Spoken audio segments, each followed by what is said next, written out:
नमस्कार। एस्ट्रो पाठशाला में आपका स्वागत है।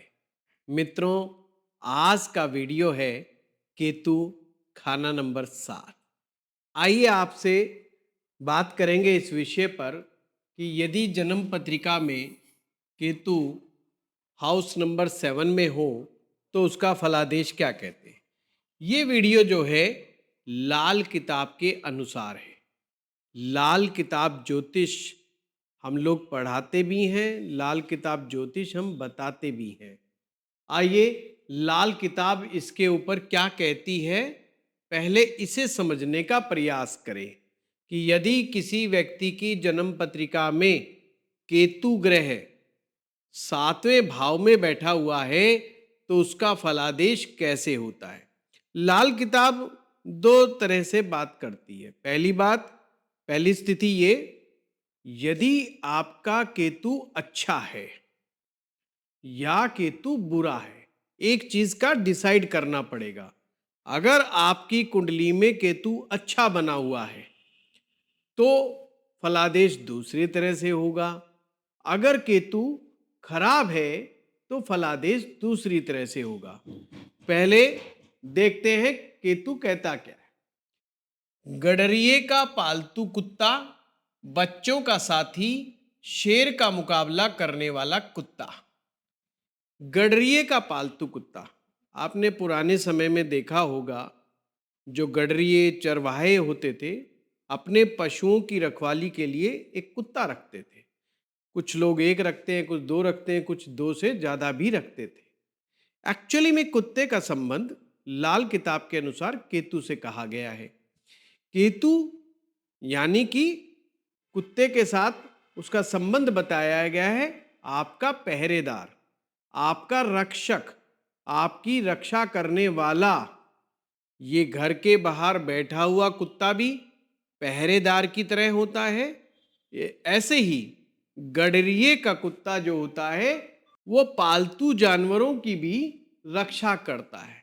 साथ में अगर आपकी जो औलाद है, आपके बच्चे हैं, वो आपके साथ तो वफादारी निभाता ही है, आपके बच्चों के साथ भी पूरी वफादारी निभाता है। शेर का मुकाबला करने वाला कुत्ता, अब ये कब पता चलेगा, जब पहले हम ये डिसाइड कर लेंगे कि हमारा केतु ग्रह कैसा है।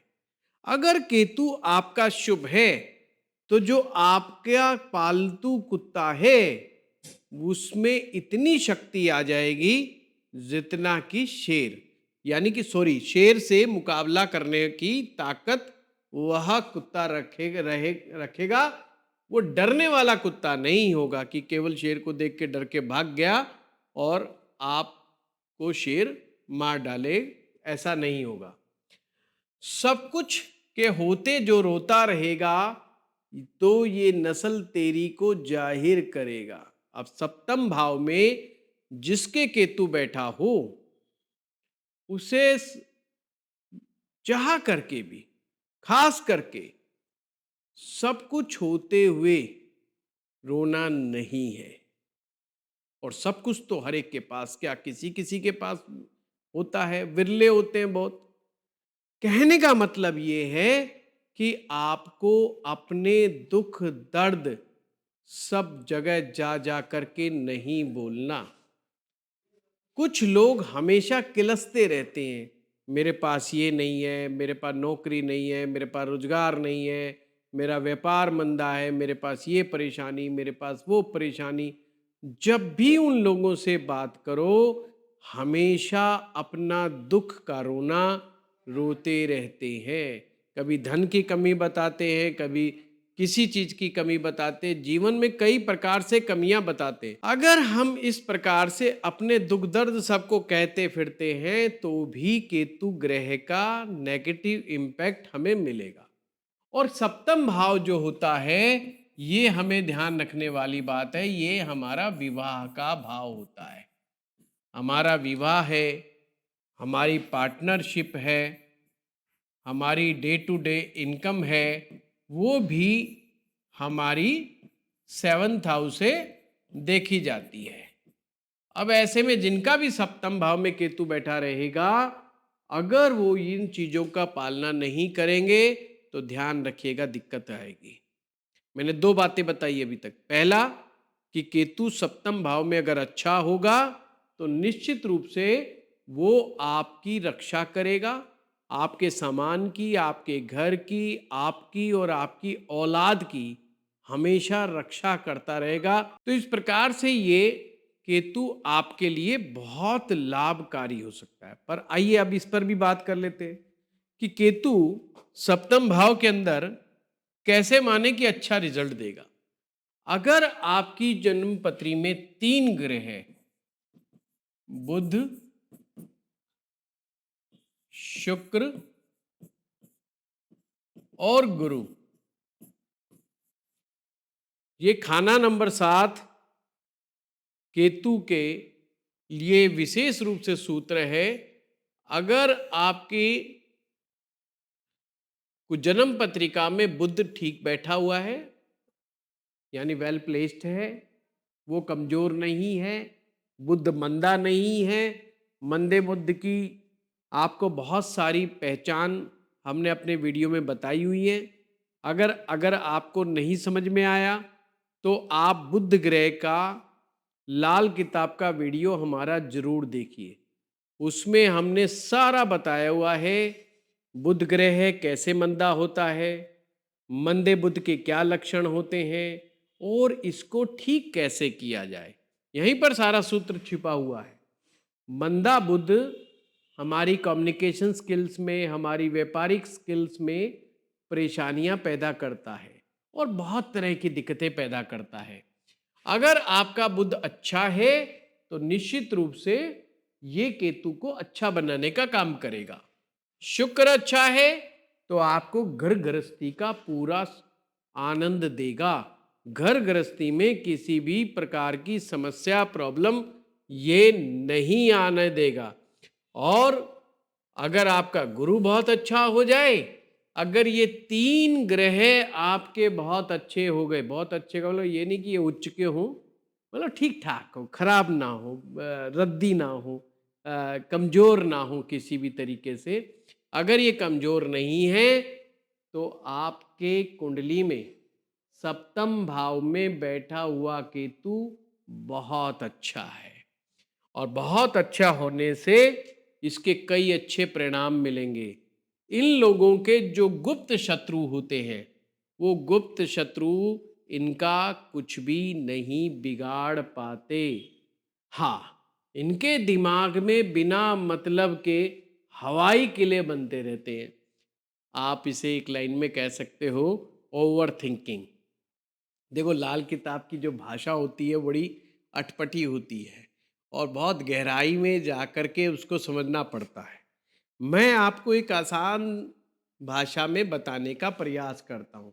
जैसे यहाँ पे लिखा है, हवाई चक्की हवाई चलती हो, देख लो, ख्वाबों में रहने वाला, ओवर थिंक करने वाला, प्रोकास्टिनेशन वाला, उसकी ये आदत होती है। अगर ऐसे व्यक्ति का नेक चाल चलन वाला होगा, झूठ नहीं बोलने वाला होगा, गलत भाषा का प्रयोग नहीं करने वाला होगा, तो उसका घर परिवार भी बढ़ता है और उसके रास्ते में किसी भी प्रकार के मिट्टी पत्थर कुछ भी नहीं होते। ग्रह शत्रु हो जब कोई मंदा बर्बाद खुद ही वो होता हो।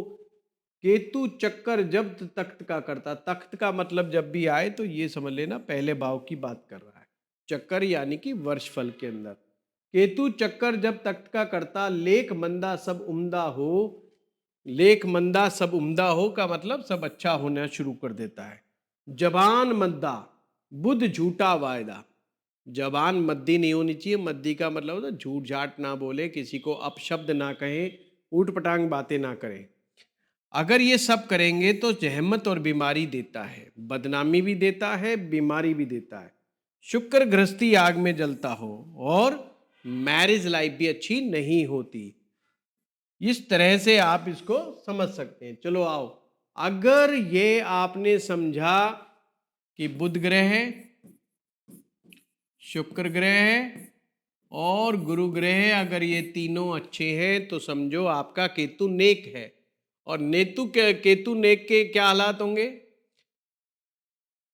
जितने भी मर्द बहन हो उतनी ही नेक औलाद होंगी। यानी आपके जितने भी भाई बहन हैं, अगर आप 2 भाई बहन हैं तो आपके 2 बच्चे होंगे, आप 3 भाई बहन हैं तो आपके 3 बच्चे होंगे। 24 साल की उम्र तक दुश्मन साथ लगे रहेंगे। यानी कि जब तक आप 24 वर्ष के ना हो जाओ, जब तक दुश्मन आपको परेशान कर सकते हैं, करेंगे। हमेशा ये जरूरी नहीं है, ये संभावना है कि ऐसा कर सकता है दुश्मन आपके साथ, लेकिन उसके बाद सबको हरा देने वाले होंगे। परंतु जैसे ही 24 वर्ष की आयु निकल जाएगी, उसके बाद आप इतने सक्षम हो जाओगे कि आप उनसे आराम से पीछा छुड़वा लोगे या उन्हें हरा दोगे। 40 वर्ष तक की आयु तक आते आते आपके पास खूब धन हो जाएगा। आप वादे के पक्के होंगे। जुबान बेशक कट जाए लेकिन वादे से मुकरता नहीं, कभी मायूस नहीं होगा। यानी कि इसमें कहा गया है कि अगर केतु नेक हो, व्यक्ति जो भी प्रॉमिस कर देगा, चाहे उसके ऊपर कितनी भी मुसीबत आए, वो अपना वायदा जरूर पूरा करता है। जीवन में हार नहीं मानता, यानी कभी मायूस नहीं होता। सुख और दौलत हमेशा उसके पास कायम रहेगी। केतु के दुश्मन ग्रह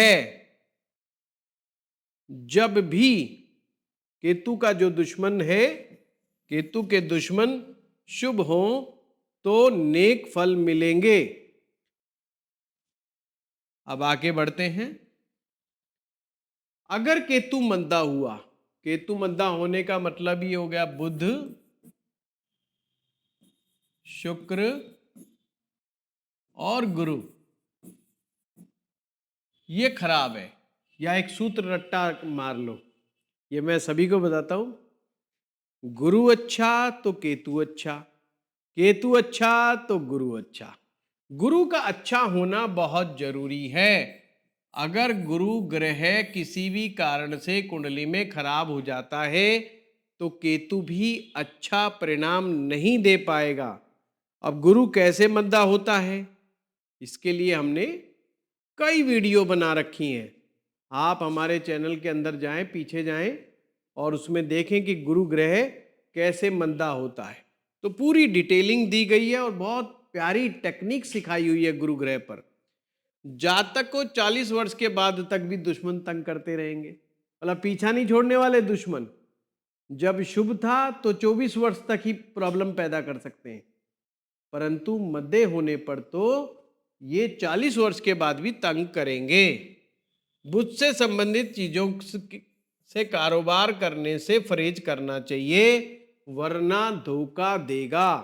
अब बुध का जो व्यापार होते हैं, फाइनेंस का, बैंकिंग प्रोडक्ट्स का, इलेक्ट्रॉनिक्स का आइटम, ये सब काम बुध से संबंधित है। या राइटिंग्स का काम है, कम्युनिकेशंस का है, सेल्स का काम है। इनमें जिन जिन कार्यों में बुध की विशेष महत्व होता है, उन कार्यों से बचना चाहिए।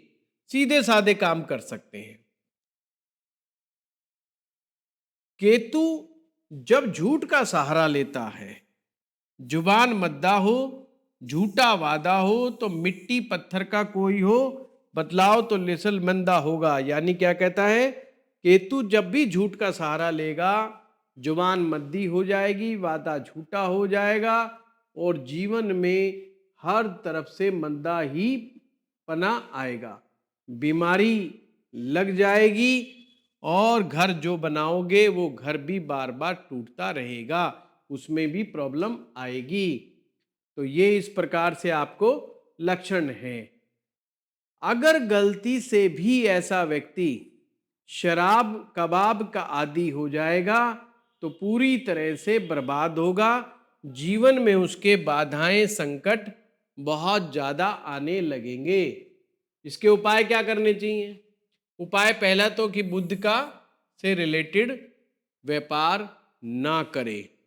सामने वाले घर में बुध से संबंधित कार्य ये छोड़ दो, इसको बुध मंदा असर होगा, वो ये बता चुके। झूठ फ्रेम, ये सारी चीजें हम लोग डिस्कस कर चुके हैं। आइए केतु को सप्तम भाव में कैसे देखते हैं, यहां पे चलिए। अगर केतु सातवें में हो तो मैंने शर्त बताई, शुक्र ग्रह, बुध ग्रह और गुरु ग्रह ये ठीक होने चाहिए।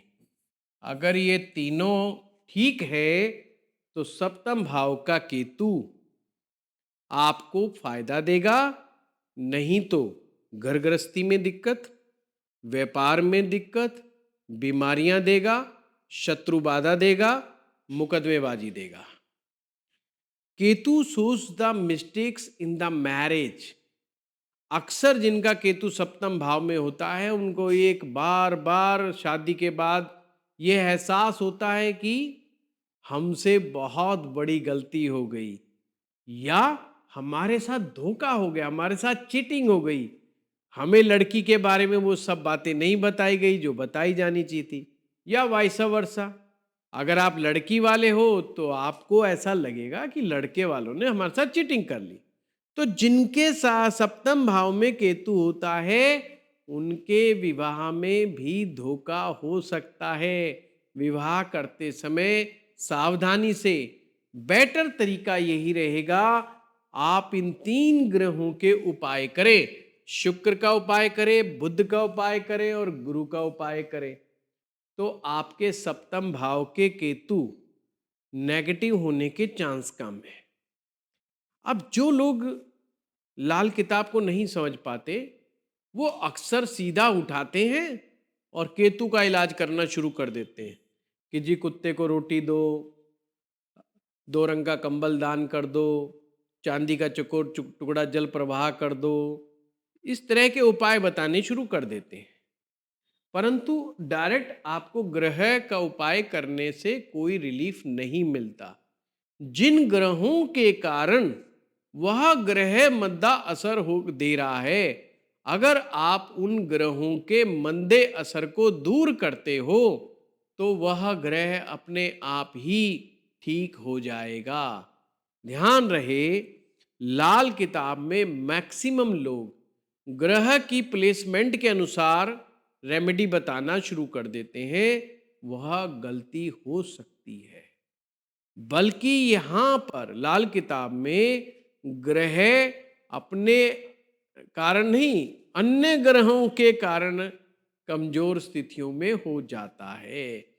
जैसे एग्जाम्पल के तौर पे मैं गुरु का एग्जाम्पल बताऊं, यदि किसी व्यक्ति की कुंडली में दूसरे भाव में, पांचवें में, 9वें में, 12वें में अगर राहु, बुध, शुक्र, राहु, बुध, शुक्र, राहु, बुध, शुक्र, इन 3 ग्रहों में से कोई भी एक ग्रह, ये 3 ग्रह इनमें से कोई भी एक ग्रह दूसरे भाव में, 5वें में, 9वें में और 12वें में बैठ जाए तो गुरु अपने आप कमजोर हो जाएगा, गुरु चाहे कुंडली में कहीं भी बैठा हो। इवन लाल किताब के अनुसार जो गुरु चौथे भाव में उच्च का होता है, अगर चौथे भाव में गुरु बैठा भी है तो भी वो उच्च के परिणाम नहीं देगा। यदि राहु 2, 5, 9, 12 में है, या बुध 2, 5, 9, 12 में है, या शुक्र 2, 5, 9, 12 में है, तो भी गुरु अच्छा परिणाम नहीं देगा। तो लाल किताब के इस सूत्र को ढंग से समझ लें। ये ग्रह अपनी प्लेसमेंट नहीं है, प्लेसमेंट के चक्कर में पड़ोगे तो आप कहो अरे गुरु तो उच्च का हो गया, ये तो बहुत ही बढ़िया हो गया। अब उच्च के गुरु के तो बहुत फायदे बता रखे हैं लाल किताब में, वैदिक ज्योतिष में भी दुनिया भर के फायदे बता रखे हैं। पर व्यक्ति कहेगा मुझे तो आज तक लाभ नहीं मिल रहा है, पढ़ाई मेरी ढंग से नहीं हो पा रही है, मैरिज मेरी अच्छी ढंग से नहीं चल पा रही है, पैसा मैं खुद कमा नहीं पा रहा हूं, कई तरह की प्रॉब्लम्स जीवन में उसको सामना करना पड़ता है।